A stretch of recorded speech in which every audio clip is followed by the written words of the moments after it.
নমস্কার বন্ধুরা, কেমন আছো সবাই? আয়ানস অ্যান্ড মাম্মাস ওয়ার্ল্ডের নতুন একটা ব্লগে সকলকে স্বাগত জানাই। আজ সানডে, আর সানডে মানেই ফান্ডে হয় না সব সময়। কারা কারা মানো এই কথাটা বলো দেখি।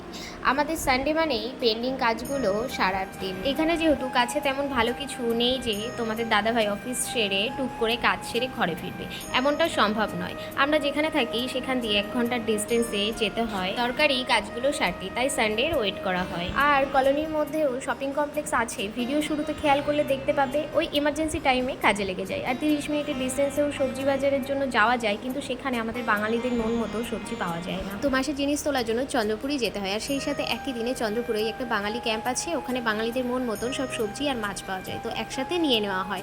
মাসের ফার্স্ট সানডে একসাথে দুটো কাজ সারা হয়। ঠিক এই মাসের প্রথম রবিবার মা ষষ্ঠীর পুজোর জন্য যাওয়া হয়নি, তাই দ্বিতীয় রবিবার যাওয়া হচ্ছে। আর ওই যে সামনে তোমাদের দাদাভাইয়ের অফিসের গেট, আমাদের কলোনি দিয়ে কাছেই, ঘর থেকে বেরিয়ে কলোনি দিয়েই ভিডিও শুরু করেছিলাম, আর এইটুকুর মধ্যেই অফিসের গেটের সামনে, তো বুঝতেই পারছো কতটা দূরত্ব।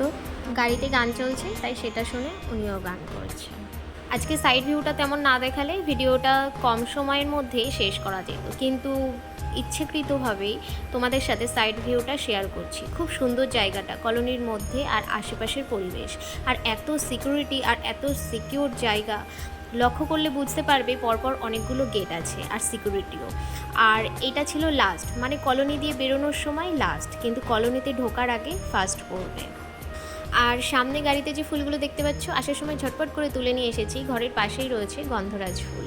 তো আমার গাড়ির স্মেল একদম ভালো লাগে না, গা গোলায়, শরীর ঠিক লাগে না, তো তার জন্যই তুলে আন, আর সেই জন্যই তাড়াতাড়ির মধ্যেও মনে করে তুলে নিয়ে এসেছি।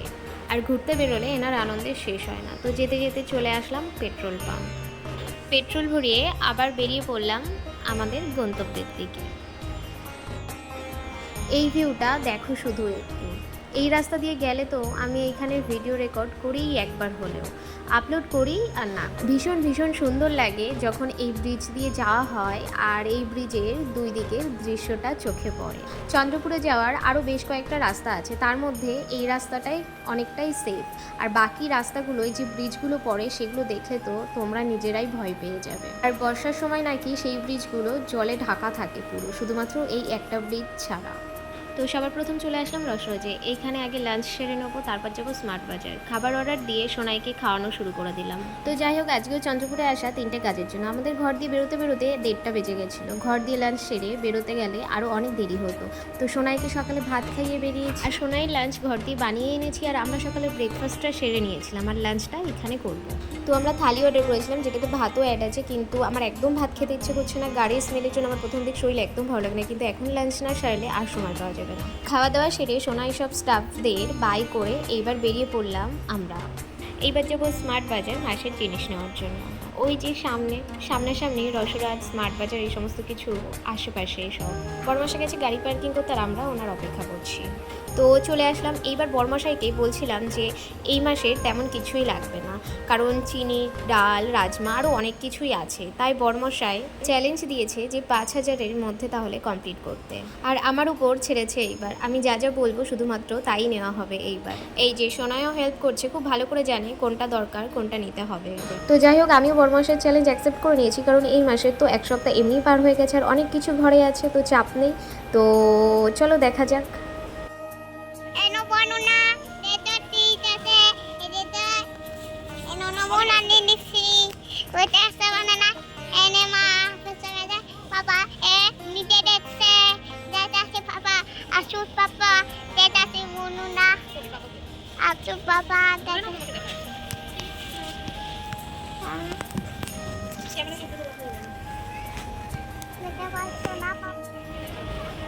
দেখো বন্ধুরা, বলছে তো এই যে মা পাপাকে খুঁজে পাচ্ছি না, পাপাকে দেখাচ্ছি। দেখা যাবে না। তো সোনার ব্লগ ভিডিও বানানো কমপ্লিট হলো, তারপর অন্যদিকে আসলাম। এগুলো নেওয়ার নেই যদিও, আমাদের মাসের জিনিস নেওয়া কমপ্লিট, আর এত বুঝে জিনিসপত্র নেওয়ার পরও 4,500 টাকা বিল হয়ে গেল। আর এই যে তোমাদের দাদাভাই আলাদা করে একটা ঠান্ডা নিয়েছিল খাওয়ার জন্য, সেটাই খাচ্ছে। আর এই হলো বাইরের পরিবেশ। আমি এক্সপেক্ট করেছিলাম যে 4,000-এর মধ্যে হয়তো কমপ্লিট করে নিতে পারবো, তো হলো না। তো যাই হোক, আবার ওয়েট করছি তোমাদের দাদাভাইয়ের জন্য। তো একটা কাজ কমপ্লিট হলো, তো এবার চললাম সবজি মার্কেটের দিকে। বাইরের পরিবেশটা বৃষ্টি হবে হবে ভাব, আর এসির মধ্যে কোন মানুষটা ঘামে? আমি ঘামি। আসলে শপিং করতে গিয়ে অনেক খাটনি পড়ে গেছে তো তার জন্য। বৃষ্টির নাম নিতে নিতে বৃষ্টি শুরুও হয়ে গেল অল্প অল্প। তো যেতে যেতে তোমাদের দাদাভাই দেখলো এক জায়গায় অনেক গাছ বিক্রি হচ্ছে। আমি গাছ নেবো কিনা জিজ্ঞেস করাতেই ঝটপট হ্যাঁ বলে, কিন্তু নেবে দেখি গাছগুলো তেমন একটা ভালো না, নেওয়ার মতনও তেমন একটা গাছ নেই। এখান থেকেও বেরিয়ে পড়লাম। আর ওই যে সুভাষচন্দ্রের ফটো দেখতে পাচ্ছ, এটা দেখতে পাওয়া মানে বাঙালি এরিয়াতে চলে এসেছি। আর এই মন্দিরটা সবজি মার্কেটের কাছে।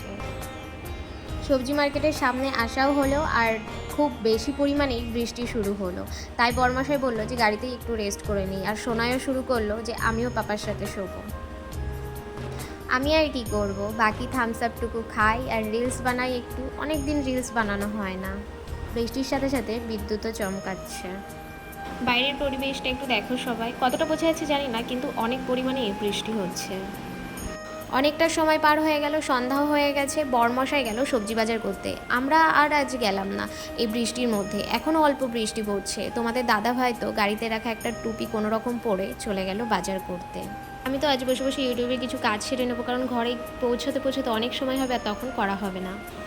এই যে সবজি আর ফল নিয়ে আসলো, আর লিচু পাওয়া গেল এই চন্দ্রপুরে এসে। তাই তোমাদের দাদাভাই সোনাইকে টেস্ট করাচ্ছে আর নিজেও দেখে নিচ্ছে কেমন মিষ্টি কি। আর এই যে সোনাইয়ের রিভিউ দেখে তো বুঝতেই পারছো কতটা মিষ্টি কি। সোনাইয়ের রিভিউ দেখে বুঝতে পারলাম, তারপরেও তোমাদের দাদাভাইকে জিজ্ঞেস করলাম কেমন মিষ্টি কি। যাই হোক, সবজি বাজার আর মাছ নেওয়া হয়ে গেছে। এবার যাচ্ছি ঘরের দিকে, আর সোনাইও ঘুমিয়ে পড়েছে। তো ঘরে চলে এসেছি। বেশ কিছুক্ষণ হলো ফোনের সুইচ অফ হয়ে গেছিলো, তাই আর কিছু রেকর্ড করতে পারিনি। ওই যে সোনাই ঘুমোচ্ছে। 3টে কাজের মধ্যে একটা কাজ হলো না, অনেকটা দেরি হয়ে গেছিলো তাই। আর সেটার জন্য মন খারাপ লাগছে ভীষণ। দেখা যাক কবে হয়, আর যেদিন হবে তোমাদের সাথে অবশ্যই শেয়ার করব। তো যাই হোক, ফ্রেশ হয়ে চলে আসলাম জিনিসপত্র গোছাতে। আজ অল্প জিনিস আছে, তো আজকে গুছিয়ে নিলে আমার আর পরে খাটনি হবে না। ও হ্যাঁ, এরই মধ্যে সোনাইও উঠে গেছিলো। আর এই যে সোনাই আমাকে হেল্প করছে টুকটুক করে, সব জিনিসপত্র এক এক করে আমার হাতে এনে দিচ্ছে, যেহেতু আমি চেয়ারে দাঁড়িয়ে সমস্ত কিছু গোছাচ্ছি। মাসের জিনিসপত্র গুছিয়ে চলে আসলাম মাছগুলো পরিষ্কার করে ধুয়ে নিতে। এমনভাবে তার ফ্রিজে রাখা যাবে না। আর আজ জ্যান্ত রুই আর পাঙ্গাস মাছ নেওয়া হয়েছে। সোনার জন্য শিঙি মাছ আজ আর পাওয়া যায়নি। এখনও এই সবজি সব গোছানো বাকি। যাই হোক, আমি আমার কাজগুলো সেরে নিই। আজকের ভিডিও এখানেই শেষ করছি। সবাই ভালো থেকো, সুস্থ থেকো। দেখা হবে আবার নতুন একটা ব্লগে। ভিডিওটি তোমাদের সাথে শেয়ার করতে করতে মঙ্গলবার হয়ে যাবে হয়তো। যাই হোক, সকলকে